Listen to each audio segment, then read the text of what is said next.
Hello student, welcome to Himalaya edu hub. आज हम बात करेंगे तो पैसा कैसे बनता है। अब आप सोचेंगे कि पैसा तो मेहनत करने से ही बनता है। ऑफ कोर्स पैसा मेहनत करने से बनता है। अब वो मेहनत चाहे आप कैसे भी करो, ठीक है, लेकिन हम उस साइड में आज बात नहीं करेंगे। हम उस साइड में भी आज बात नहीं करेंगे कि पैसा छपता कैसे है, ठीक है, कौन सी इंक यूज हो रही है, कौन सा पेपर यूज हो रहा है, उस बारे में भी बात नहीं करेंगे।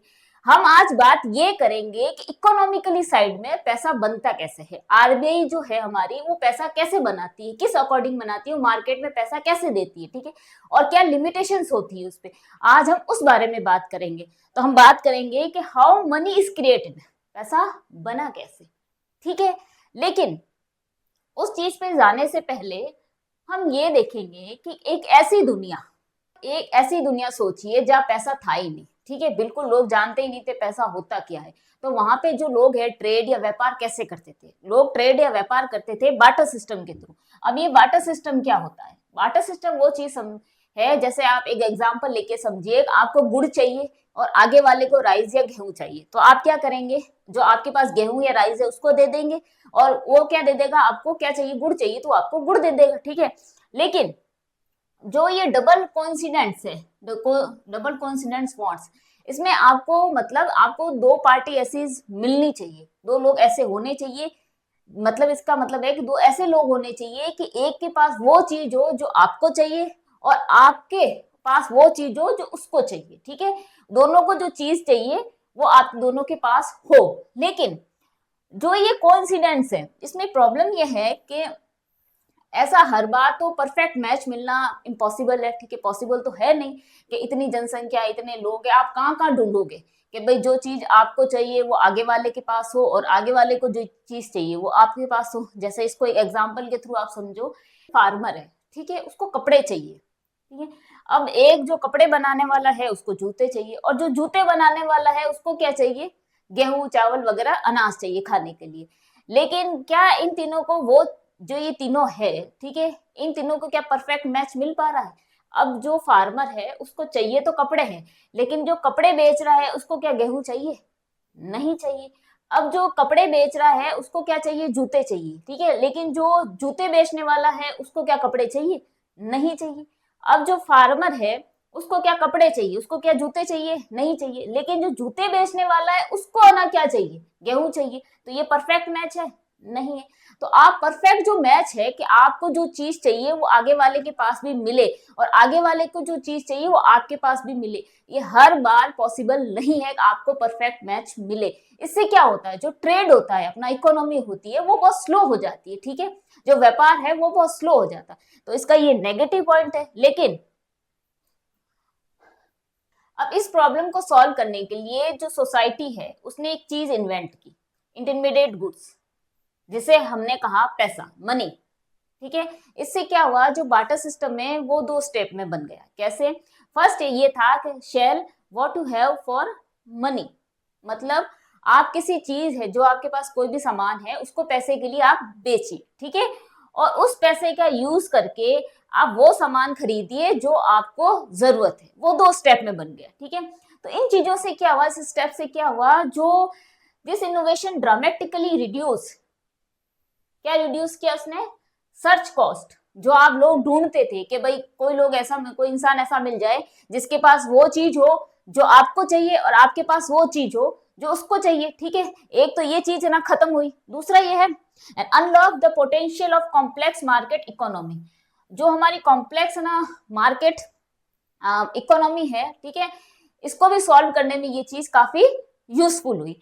अब हम ये देखते हैं the three core functions of money. जो मनी है उसके तीन मुख्य काम। पहला क्या है? मीडियम ऑफ एक्सचेंज, ठीक है, मीन्स एक प्राइमरी रोल है जिसमें क्या होता है कि a commonly accepted payment for goods and services. जो आपको गुड्स और सर्विसेज चाहिए होती है, ठीक है, उसमें क्या है, आप मनी को एक्सेप्ट करते हो, ठीक है। जैसे बेचना हो तो आप ना मनी लेंगे, ठीक है, पैसा लेंगे, उस चीज को बेचेंगे, ठीक है। और आप भी अगर कोई चीज खरीद रहे हो तो क्या करेंगे? पैसा लेके ही खरीदेंगे, ठीक है। जिससे क्या होगा, जो बार्टर सिस्टम है वो पूरी तरह खत्म हो जाएगा, एलिमिनेट हो जाएगा। तो ये एक अच्छा तरीका है। दूसरा इसमें यह है कि unite of account provides a common measure of value. मतलब आप कोई चीज है खरीद रहे हो या बेच रहे हो, ठीक है, उसके फिक्स प्राइस होनी चाहिए कि कितने में खरीदना है आपको और कितने में बेचना है। जैसे आप मानिए कि आपके पास में, आप मान लीजिए कि एक 500 का, ठीक है, आपके पास वॉच है, आपको पता है कि जो घड़ी है ये 500 की ही मिलेगी आपको। 10 का आपको पेन मिलेगा, ये भी आपको चीज पता है कि आप 10 रुपए दीजिए आपको पेन मिल जाएगा, ठीक है, आपको कोई चीज देने की जरूरत नहीं पड़ेगी। अगर ऐसा नहीं होता, अगर ये मनी क्रिएट नहीं होती तो क्या होता? अगर आप कोई पेन खरीद रहे हैं, आपको एक पेन के बदले 10 पेंसिल्स देनी होती, मतलब आप कोई एक पेन ले रहे हैं, ठीक है, तो आपके इसको बदले क्या देना पड़ता? 10, जो 5 है आपको पेंसिल्स देनी होती। तो ये काम इजी हो गया कि एक भाई आप प्राइस डिसाइड कर लीजिए कि भाई वॉच की जो प्राइस है वो 500 है, तो आप उसको 500 रुपए दे देंगे, ठीक है, और आप खरीद रहे हैं तो आप उसको 500 रुपए, जो बेच रहा है वो 500 रुपए लेगा और जो खरीद रहा है वो 500 रुपए देगा, फिक्स प्राइस है, ठीक है। जैसे आप ना, ये पेन है तो पेन 10 रुपए का है तो आपको 10 रुपए ही देने, उसके बदले आपको कोई चीज नहीं देनी, ठीक है। तो एक ये चीज है, ये भी है ना हेल्पफुल है इस चीज के लिए, ठीक है। मनी, जब अगर मनी बनी है तो ये चीज भी काफी इजी हो गई है कि आपको चीजों की प्राइस पता है, इतनी आपको कीमत देनी है, ठीक है। थर्ड है इसमें स्टोर ऑफ वैल्यू। अब इसमें क्या है कि स्टोर ऑफ वैल्यू में ये है कि आप ये चीज समझिए पहले कि पहले क्या होता था। आपके जो आप बार्टर सिस्टम में क्या है कि आप अगर खेती करते हैं, आपके पास गेहूं चावल ये चीजें, ठीक है, या आप फ्रूट्स उगाते हैं, ठीक है, तो आप क्या करेंगे, आपको जो चीज चाहिए उसके बदले आप क्या करेंगे, वो फ्रूट्स है, चावल है, दाल है, जो भी आप उसको देंगे और उसके बदले आपको जो चीज चाहिए वो सामान लेंगे, ठीक है। लेकिन ये क्या वो पूरे साल चलेगा? क्या जो आपकी फ्रूट्स की खेती है, अब आपको 2 महीने बाद में कोई चीज खरीदनी है तो वो फ्रूट्स है वो क्या ताजा रहेंगे? वो तो सड़ चुके होंगे, ठीक है। जो गेहूं है, चावल है, ठीक है, उसको स्टोर करने के लिए भी आपके पास गोदाम वगैरह होने चाहिए। क्या उस वक्त ऐसी चीजें थी? नहीं थी। तो क्या वो पूरे साल चल पाएंगे? नहीं चल पाएंगे। तो जो मनी है वो क्या होती है, आप इजीली कैरी कर सकते हो, पॉकेट में रख सकते हो, ठीक है। आपको कहीं भी सामान लेने जाना हो तो क्या आप गेहूं की बोरी लेके जाओगे कि नहीं मैं गेहूं की बोरी उसको दूंगा, उसके बदले में जो मुझे चाहिए वो लूंगा? नहीं, आप इजीली जो अपने मनी है वो इजीली आप पॉकेट में डालिए और ले जाइए कहीं पे भी, ठीक है। आपको जो सामान खरीदना है खरीदिए। तो इस चीज से क्या है, जो स्टोर ऑफ वैल्यू है वो भी इजी है, इजीली, मतलब आप जो पैसा है वो इजीली स्टोर कर सकते हैं, ठीक है, एक लॉन्ग टाइम तक स्टोर कर सकते हैं, ठीक है। Allow wealth to be carried forward through time, unlike perishable goods like rice, money is a durable and has low storage cost and it allows purchasing power to be saved for the future। जैसे मैंने आपको समझा दिया कि भाई आप rice और जो गेहूं है उसको आप जो स्टोर करना वो लॉन्ग टाइम तक मुश्किल होता है, लेकिन पैसा आप इजीली कैरी कर सकते हैं लॉन्ग टाइम तक, ठीक है। अब हम ये चीज समझेंगे कि ये हमने देख लिया बार्टर सिस्टम क्या था, ठीक है। अगर बार्टर सिस्टम ना 2 स्टेप में डिवाइड होता है तो क्या चीजें हमें ना बेनिफिट मिलेगा। फिर अगर मनी क्रिएट होती है, ठीक है, बार्टर सिस्टम अगर 2 में क्रिएट डिवाइड होता है और उसकी जगह अगर मनी ले लेती है और मनी के वो 3 स्टेप भी देखे कहाँ कहाँ वो यूज आती है हमें, ठीक है, वो हमने समझ लिया। अब हम ये समझेंगे कि ये जो मनी है ये क्रिएट कैसे हुई, बनी कैसे। ये हमारे हाथ में पैसे की जो हमें सोच थी कि पैसा आना चाहिए, ठीक है, चीजों के बदले चीजें नहीं देनी है, तो ये जो सोच थी ये क्रिएट कैसे हुई, ये आई कैसे, हम ये समझेंगे। तो हम ये समझेंगे कहानी के थ्रू, सिंपल कहानी के थ्रू। एक गांव था, ठीक है, उस गांव में क्या था, लोग क्या करते थे कि पैसे, जो गोल्ड होता था, ठीक है, पैसा नहीं था, उनको कोई चीज खरीदनी होती थी, सोना देते थे, सोना देते थे या लेते थे, ठीक है, बेचना है या खरीदना है तो सोना देंगे लेंगे, ठीक है। तो लेकिन जो सोना है उसको सेफ रखना मुश्किल है आपके लिए, ठीक है। आप कब तक वो सोना इतना भारी, अब कहाँ कहाँ उठा के ले जाओगे? आपको कहीं दूसरे देश जाना हो कोई सामान खरीदने के लिए तो इतना सोना अगर ले जा रहे हो, बीच में लुट गए तो, ठीक है, वो भी डर है और उसको कैरी करना भी मुश्किल है। तो उन्होंने क्या किया, एक गोल्ड स्मिथ, एक सुनार था उनके गांव में, ठीक है, जिसका नाम था लाला। उन सब ने क्या किया, वो सोना ले जाके लाला के वहां रख दिया, ठीक है, कि लाला जी ये डिपॉजिट कर दीजिए, ठीक है, सोना, और इसके बदले हमें कुछ ऐसी चीज दीजिए जो हम यूज कर सकते, इजिली कैरी कर सके। तो जो सोनार था उसने क्या किया, ठीक है, सोनार ने उनको एक पेपर की रिसिप्ट दी, मतलब आपने अगर जितना सोना दिया है, मैंने जैसे उसको अगर 50 किलो सोना दिया है तो उस रिसिप्ट के ऊपर 50 किलो सोना लिख के उसकी मोहर लगा के वो मुझे दे देता था कि भाई इसके थ्रू तुम व्यापार कर सकते हो, कोई चीज खरीद सकते हो और बेच सकते हो, ठीक है। अब क्या हुआ, फिर क्या हुआ, तो अब मनी के जो गोल्ड की जगह क्या ना सर्कुलेट होने लगा मार्केट में, पेपर रिसिप्ट सर्कुलेट होने लगी कि आपके पास कितना गोल्ड है, ठीक है, उस पर लिखा हुआ होता था और मोहर लगी हुई होती थी, ठीक है। अब जो एक बार क्या हुआ अब जो over time villages found it easier to trade with Lala receipt indirectly rather than exchanging heavy gold, and these paper receipts began to circulate and function as a new money accepting by everyone as a medium of exchange. तो अब क्या हुआ कि जो गांव वाले थे उनको भी ये रिसिप्ट कैरी करनी इजी लगी, पॉकेट में आप रख लो, इजीली ले जाओ, ठीक है। तो अब जो गोल्ड था उसकी जगह पूरे मार्केट में क्या सर्कुलेट होने लगा, जो ये लाला की रिसिप्ट थी मोहर लगी हुई जिसपे लिखा हुआ होता था आपके पास कितना सोना है, आपने सोनार को दिया है, ठीक है, उस पर वो लिखा हुआ होता था, मोहर लगी हुई होती थी, और वही रिसिप्ट अब क्या हो रही है, मार्केट में सर्कुलेट हो रही है। तो क्या हुआ, जो गोल्ड था उसको रिप्लेस कर दिया। लेकिन अब कहानी में एक ट्विस्ट आता है। ट्विस्ट क्या आता है कि जो हमारा लाला था, जो सुनार है, उसको ये चीज पता है कि जो लोग हैं वो एक साथ अपना पैसा नहीं निकाल रहे हैं, ठीक है, did not withdraw their gold at the same time. सब एक ही से मतलब सेम टाइम में अपना सोना है वो वहां से जो सोनार है उससे नहीं ले जा रहे, ठीक है। जो सोना है उनके पास, जो सोनार के पास पड़ा है, वो तिजोरी में वैसा ही रखा है, ठीक है, उसके वॉल्ट वॉल्ट में ऐसा ही रखा हुआ है, डिपॉजिट किया हुआ है। तो हुआ कुछ ऐसा था कि सोना तो उसके पास रखा ही था, ठीक है, लोग तो नहीं ले जा रहे थे, रिसिप्ट ही ले जा रहे थे लिखवा के। तो एक बार क्या हुआ कि रामू नाम का आदमी सोनार के पास आया, उस लाला के पास आया, उसने कहा कि लाला जी मुझे आप लोन दे दीजिए 25 किलो सोने का, 25 किलो सोने का आप मुझे लोन दे दीजिए। अब लाला को ये पता था कि जो 100 किलो सोना मेरे पास पड़ा है वो तो लोगों का है, 25 किलो मेरे पास तो कोई एक्स्ट्रा है नहीं। लेकिन ये बात उसने रामू को नहीं बताई।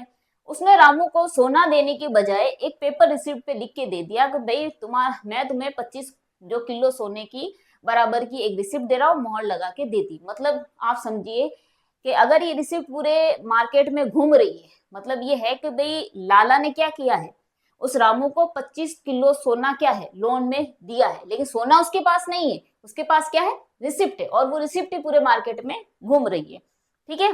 he did not give Ramu physical gold but rather new paper receipt equivalent to 25 kg of gold। वो जो रिसिप्ट थी वो 25 किलो जो सोना है उसके बराबर थी, ठीक है। अब क्या हुआ, the total value of paper receipts in circulation is now greater than the actual gold in the vault, ठीक है। अब क्या है, जो वो रिसिप्ट थी वो 25 किलो सोने की है, और जो माना अपना लाला है उसके पास में ना जो उसके तिजोरी में सोना वो कितना है, 100 किलो का, ठीक है। पर मार्केट में कितनी रिसिप्ट घूम रही है, 125 किलो की। मतलब आप मानिए कि 125 जो किलो है उसकी जो रिसिप्ट है, पेपर रिसिप्ट है, वो मार्केट में घूम रही है अलग अलग, ठीक है। तिजोरी में सोना तो 100 किलो का है, और मार्केट में रिसिप्ट घूम रही है 125 किलो की। तो इससे क्या हुआ, जो लाला ने है उसने न्यू मनी क्रिएट की, ठीक है, कोई मैजिक से नहीं की थी, लोगों ने इस पर विश्वास किया था, एक ट्रस्ट वर्दी जो इकोनॉमी है उसने स्टार्ट की थी, मनी स्टार्ट की थी, कि भाई लाला पे लोगों ने विश्वास किया कि भाई लाला के पास में 125 किलो सोना होगा, तभी तो मार्केट में ना 125 किलो सोने की रिसिप्टें घूम रही है, ठीक है। उसने उन्होंने उन पे विश्वास किया।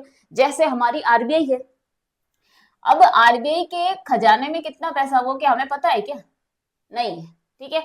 हमें हमारी इकोनॉमी बता दी जाती है कि भाई हमारे पास इतना पैसा है, इतना ट्रिलियन है, इतना बिलियन है, ठीक है, उतना हमें बता दिया जाता है। मार्केट में पैसा जो घूम रहा है, ठीक है, सर्कुलेट हो रहा है, पर क्या हमें ये पता है कि आरबीआई के पास में गोल्ड कितना है, उसके तिजोरी में सोना कितना है, ये हमें नहीं पता है। हम बस उसके ट्रस्ट पे चल रहे हैं, मतलब उस पर हम विश्वास कर रहे हैं कि आरबीआई ने हमें जो पैसा दिया है, मार्केट में सर्कुलेट हो रहा है, वो इतना पैसा है। अब तिजोरी में कितना है नहीं है वो हमें नहीं पता होता, ठीक है। तो इसी तरह जो ये लाला था, लाला पे लोगों ने विश्वास किया, ठीक है, कि भाई 125 किलो सोना उसकी तिजोरी में होगा, तभी तो मार्केट में 125 किलो सोने की जो रिसिप्ट है वो घूम रही है। अब लाला की तरह क्या है, जो हमारा मॉडर्न जो बैंक है, ठीक है, जो आज के हमारे बैंक है, वो लाला की तरह ही काम करते हैं। कैसे करते हैं लाला की तरह काम, कि उनको ये पता है कि जो लोग ना बैंक में पैसा डिपॉजिट कर रहे हैं, क्या वो एक साथ निकालेंगे, एक साथ तो पैसा कोई भी नहीं निकालने वाला है, ठीक है, नहीं निकालेंगे। तो उन्होंने क्या कहा बैंक को, ठीक है, जो हमारी सेंट्रल बैंक है, जो गवर्नमेंट, उन्होंने बैंक को क्या कहा कि आप एक काम कीजिए कि लोग जितना पैसा जमा करवा रहे हैं, ठीक है, उसका कुछ जो हिस्सा है आप रिजर्व रखिए बैंक के अंदर, क्या रखिए, रिजर्व रखिए, ठीक है, और कुछ जो हिस्सा है आप क्या कर दीजिए, लोन पे दे दीजिए, ठीक है। तो बैंक ने ठीक है ये डिसाइड किया कि हम दे देंगे। तो उन्होंने एक बैलेंस शीट, ठीक है, जो बैंक की एक बैलेंस शीट होती है उसमें क्या है, एक लाइबिलिटीज, लाइबिलिटीज मतलब देनदारी। इसमें क्या होता है, आप डिपॉजिट करते हो, लेकिन ये जो आप डिपॉजिट करते हो, ठीक है, ये क्या करना पड़ेगा, बैंक को एक टाइम बाद में, जो अगर पब्लिक पैसा निकालती है तो उनको वापस देना पड़ेगा, ठीक है। Money the bank owns to the public, ठीक है। आपको बैंक में आपने जमा करवाया, लेकिन एक टाइम बाद आपको वापस पब्लिक को पैसा देना है। दूसरा है एसेट्स, इसमें क्या है, लोन्स। अब बैंक क्या करती है, जो आपने पैसा रखा है, ठीक है, डिपॉजिट करवाया है, उसमें से कुछ हिस्सा जो क्या है वो दूसरे लोगों को लोन दे देती है, और कुछ जो है वो रिजर्व रखती है अपने पास में, अपने पास ही रखती है। तो एसेट्स का मतलब होता है कि जो कुछ जो हिस्सा है वो लोन दिया जाएगा, कुछ रिजर्व रखा जाएगा। और लाइबिलिटीज मतलब आपने जो डिपॉजिट करवाया है बैंक के अंदर, ठीक है, वो पब्लिक का पैसा है, जो बैंक है उसको एक टाइम बाद पब्लिक को वो पैसा वापस देना होगा, ठीक है। अब ये जो प्रोसेस है, ये सारा है, ये सिस्टम है, ये काम कैसे करता है, मतलब इस पे भी कुछ रूल रेगुलेशंस है। कैसा नहीं है कि आप ना, पब्लिक ने पैसा जमा करवाया है और आप पूरा ही क्या कर दीजिए, लोन दे दीजिए, ठीक है, ऐसा नहीं होता है। इसमें कुछ परसेंटेज डिसाइड होते हैं कि आप इतना परसेंट ही लोन दे सकते हैं, ठीक है, इतना आपको रिजर्व रखना पड़ेगा, अपने पास रखना पड़ेगा। बाय चांस किसी को ज्यादा पैसे की जरूरत हो जाए, कोई जिसने जमा करवाया है, और वो एकदम पैसा निकालने आ जाए, फिर आप पैसा कहाँ से लाओगे, ठीक है। तो इसमें कुछ रूल रेगुलेशंस लगाए गए हैं। वैसे तो हमारा जो रूल रेगुलेशन लग, उसमें नाम है इसका कैश रिजर्व रेशियो, CRR, ठीक है। ये अभी हमारा है 6%, कितना है, 6% है हमारा CRR, ठीक है। लेकिन मैं आपको एग्जाम्पल के तौर पे एक चीज समझाती हूँ कि आप एग्जाम्पल के थ्रू इसको समझिए कि ये CRR काम कैसे करता है, ठीक है। अब आप मान लीजिए कि CRR बाई चांस 20% आपको रूल में दे रखा है कि CRR रिजर्व जो है पैसा, आपको जो कैश रिजर्व रेशियो है, ठीक है, आपको 20% दे रखा है कि इतना तो आपको बैंक के अंदर जो जिन्होंने डिपॉजिट कराया है उसका रिजर्व रखना ही पड़ेगा, ठीक है, इतना बैंक में पैसा होना ही चाहिए। तो क्या है, अब ये काम कैसे करता है कि मानिए कि आपके पास जो लोगों ने पैसा आपके बैंक में जमा करवाया, वो 100 रुपए करवाया, 100 रुपए आप जमा करवा दिया। अब इस 100 में से अगर 20% आप निकालते हो तो कितने पैसे बचते हैं आपके पास में, 80 रुपए, ठीक है। और आपके पास क्या है, 20 रुपए जो है, ठीक है, वो क्या है, आपको क्या रखने पड़ेंगे, बैंक में रिजर्व रखने पड़ेंगे। ये 20 रुपए आप खर्च नहीं कर सकते, आप बैंक के अंदर ही तिजोरी में रखिए। 80 जो रुपए है वो आप लोन दे सकते हैं, ठीक है, वो लोन के लिए अवेलेबल है, आप लोगों को लोन दीजिए। हमने अपनी जर्नी स्टार्ट की थी जो बाटा सिस्टम था उसको सॉल्व करने से, जो बाटा सिस्टम उसको सॉल्व करने से हमने अपनी जर्नी स्टार्ट की थी, ठीक है। आज जो सिस्टम है हमारा वो डिजिटल इंफॉर्मेशन का बन चुका है, जैसे हमारा UPI है, फोन पे है, ठीक है। आज हम क्या कर रहे हैं, उसके थ्रू ही हम पेमेंट करते हैं, हमारे फोन में ही हम पैसा लेके घूम रहे हैं, जेब में नोट या आपको सिक्के रखने की जरूरत नहीं पड़ रही।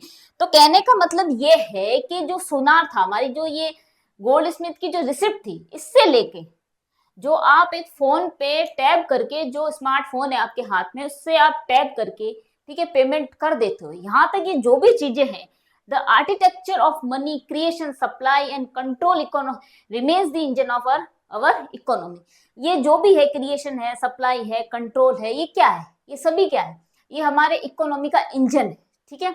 तो आप, आई होप आपको ये वीडियो आज का पसंद आया होगा, ठीक है। तो ये जो हमारी क्लास है इसकी जो PDF होगी आपको हिंदी और इंग्लिश में, ये हमारे टेलीग्राम जो ग्रुप है उस पर प्रोवाइड कर दी जाएगी, लिंक आपको डिस्क्रिप्शन में दे दिया जाएगा। और मिलेंगे कुछ अगले न्यू वीडियो में कुछ न्यू और इंटरेस्टिंग टॉपिक के साथ में, ठीक है। आप भी नीचे कमेंट कीजिए आपको और कौन से इकोनॉमी पॉलिटी के न्यू टॉपिक के बारे में जानना है। जब तक के लिए टेक केयर, गुड बाय।